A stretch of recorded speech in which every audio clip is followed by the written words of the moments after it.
Salut Internet, bienvenue sur notre chaîne. Je suis le Dr Chris. Pour tous ceux qui ne me connaissent pas, nous parlons du bien-être, nous parlons des vidéos qui nous aident à équilibrer notre santé, à équilibrer notre bien-être. Alors aujourd'hui, je viens nous proposer et parler d'un sujet, un sujet capital, un sujet qui dérange des hommes, qui dérange de femmes. Et du coup, il y a cela 2 semaines, sur des réseaux sociaux et partout, les grands Bishop T.D. Jakes sur le podium à la chaire alors qu'il était en train de prêcher. Et du coup, comme ça, il fait tomber son micro et tout le monde vient tout autour de lui. Alors on en parle, jusqu'aujourd'hui on en parle. Les gens auraient dit que le Bishop T.D. Jakes, pour qui nous avons beaucoup de compassion, pour qui nous dressons nos prières, aurait fait de l'AVC, un accident vasculaire cérébral. Mais après beaucoup plus de recherches et puis la communication de son église, le média, ont démenti cela. On aurait dit qu'il aurait carrément fait simplement un épuisement. C'est juste un épuisement suite à une maladie qu'il a, dans une maladie antécédente. Voilà. Je nous rassure, selon la communication de son église, le Bishop T.D. Jakes n'a pas fait d'AVC. Mais ceci nous aide évidemment à parler de cette maladie qui touche beaucoup de gens ici en Amérique et partout dans le monde. Nous parlons aujourd'hui de l'AVC.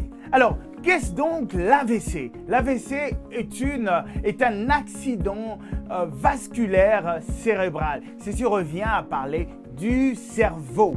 C'est une urgence grave, elle est très grave. Lorsqu'on fait un AVC, il est impératif et important d'aller à l'hôpital. On ne le soigne pas à la maison. Alors il y a de facteurs, il y a beaucoup de choses qui peuvent être à la source, qui peuvent prendre fondement sur l'AVC. Alors aujourd'hui, nous allons parler de 5 signes d'alerte d'un AVC. 5 signes qui peuvent évidemment vous alerter à faire que vous êtes en train de faire un AVC.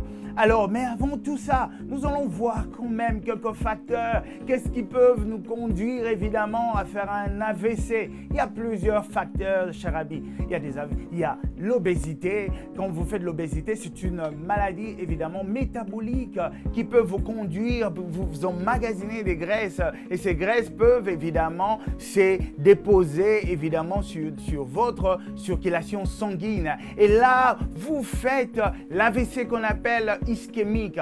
Nous l'avons dit tantôt, il y a 2 types d'AVC. Il y a l'AVC ischémique et puis il y a l'AVC hémorragique.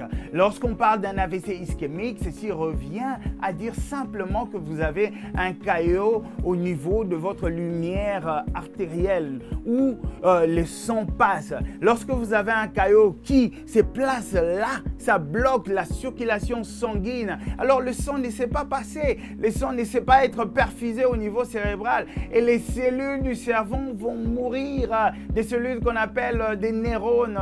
Vous savez que le sang apporte de l'oxygène, le sang apporte des nutriments. Alors si il y a un caillot qui bloque au niveau de la circulation, évidemment vos neurones, votre cerveau ne sait pas être nourri et ça peut créer des conséquences assez graves. Alors l'obésité est un des facteurs évidemment qui peut vous conduire à cela. Mais deuxièmement, il y a les diabètes aussi. Si vous ne contrôlez pas votre diabète, si votre diabète n'est pas équilibré, évidemment ça peut vous conduire à cette histoire d'AVC, qui dérange évidemment.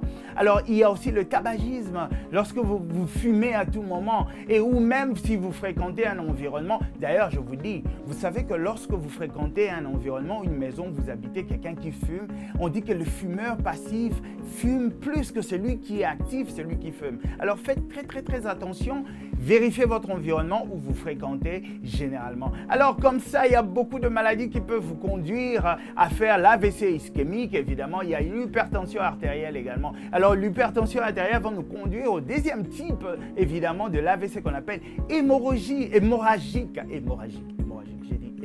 Hémorragique. Ceci revient à dire tout simplement votre petit vaisseau peut péter. Donc ça peut s'éclater. Péter, ça me fait penser à quelqu'un.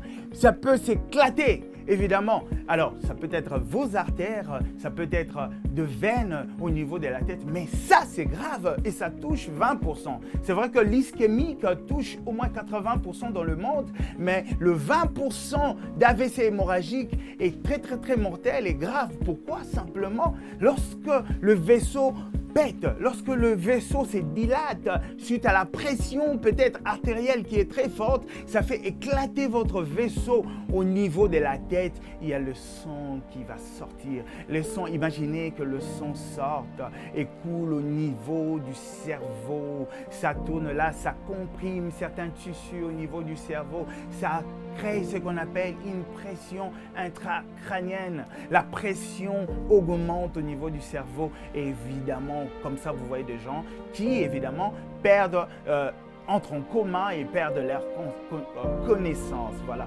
Alors, nous allons maintenant voir 5 signes d'alerte qui peuvent évidemment vous aider.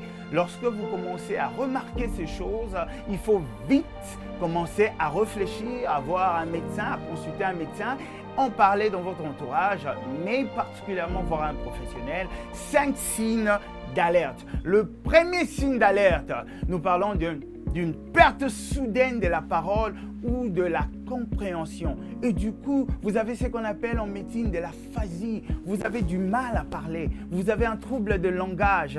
Vous perdez de la parole. Vous comprenez difficilement. Et ici, j'alerte même l'environnement lorsque vous voyez quelqu'un, évidemment, à côté d'autres signes qu'on va citer, mais perd et a un trouble de langage, perd un peu, a des difficultés à parler, ne fait pas des phrases correctement, ça doit quand même vous alerter. Le deuxième signe, vous avez une faiblesse, vous avez une paralysie d'un côté du corps, et du coup, vous avez du mal à soulever soit votre bras gauche ou soit vous avez du mal à soulever votre bras droit. Alors, c'est tout simplement quoi? Parce que lorsque le cerveau du côté droit est touché, c'est le côté gauche, l'hémisphère gauche, donc du côté gauche du corps humain qui devient faible. Et c'est comme ça que les choses se passent. Évidemment, lorsque c'est ici, et ça sera du côté droit. Lorsque vous avez une paralysie qu'on appelle la moitié hémisphérique,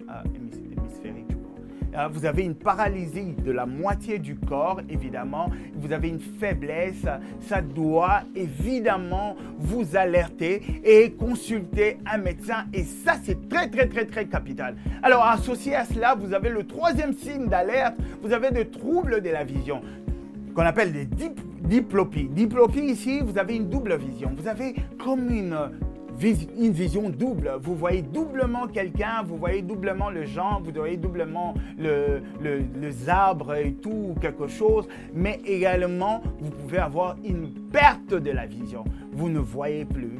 Ça s'explique tout simplement lorsque vous avez une maladie peut-être soit métabolique ou quoi, il y a des caillots qui peuvent s'obstruer au niveau de petits vaisseaux et ça peut créer des troubles, vous le savez. Mais au niveau cérébral, la zone où nous avons évidemment cette possibilité de voir peut être aussi touchée. Alors, associé à cela, vous avez la quatrième alerte, donc le quatrième signe, vous avez des difficultés à marcher. Lorsque vous remarquez, vous avez des difficultés à marcher, associé à la fatigue, associé évidemment à un trouble de langage, dites-vous, ça doit vous alerter. Alors il faut consulter quand même un médecin. Ne restez pas chez vous. N'essayez pas simplement de trouver une solution de vous-même. N'essayez pas.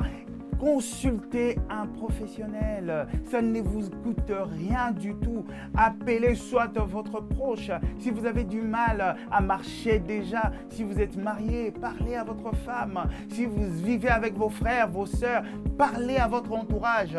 Évidemment, on peut vous conduire à l'hôpital et ça, c'est aussi un des signes très alertants et il ne faut jamais négliger, chers amis. Alors, le dernier signe, c'est que vous avez une douleur thoracique. Cette douleur thoracique doit évidemment vous alerter. Et il faut, je ne dirais pas avoir peur, mais évidemment, il faut prendre beaucoup de force. Je sais que des fois, on a peur, sur tout ce qui concerne un peu la santé. Trouvez un peu de force, appelez et encore, allez voir un médecin. Mais chers amis, à côté de tous ces signes qui peuvent alerter, il y a quand même de ces signes qui accompagnent. Vous avez des céphalées, c'est-à-dire de maux de tête qui se répètent à tout moment. Vous avez de la fatigue, comme nous l'avons dit. Évidemment, essayez de consulter un médecin. Ne négligez pas votre hypertension artérielle, ne négligez pas votre diabète s'il est déséquilibré, ne négligez pas le tabagisme. Il ne faut pas en prendre, il faut d'ailleurs éviter. Et il faut aussi vérifier si vous vivez dans un environnement où passivement vous êtes en train de fumer. Ne négligez pas tous ces facteurs. Il y a des facteurs évidemment héréditaires et c'est-à-dire voyez si dans votre famille, quelqu'un, votre maman, votre père a fait aussi de l'AVC. Soyez prudents et équilibrez votre régime alimentaire. Voyez, évitez un peu tout ce qui est graisseux. Faites des exercices physiques et faites tout ça. Et associé aux signes d'alerte, ça peut vous aider évidemment à ne pas tomber sur cette maladie qui est très grave et d'urgence très forte. Alors, chers amis, je pense que vous avez ici au moins appris quelque chose. Je n'ai pas tout dit. L'AVC, c'est vraiment une grande pathologie qui tue beaucoup de gens. N'ayez pas peur. Je l'ai dit simplement. Je viens vous le dire parce qu'ensemble, j'aimerais que moi et vous tous, nous puissions être alertés, évidemment, pour soit sauver quelqu'un ou soit nous se sauver soi-même. Alors, partagez la vidéo, likez, partagez avec beaucoup de gens. Nous voulons ensemble sauver des gens. Alors, on se voit prochainement avec un sujet encore, j'ai dit, très important qui pourra vous aider. I see you on the next time. Bye bye.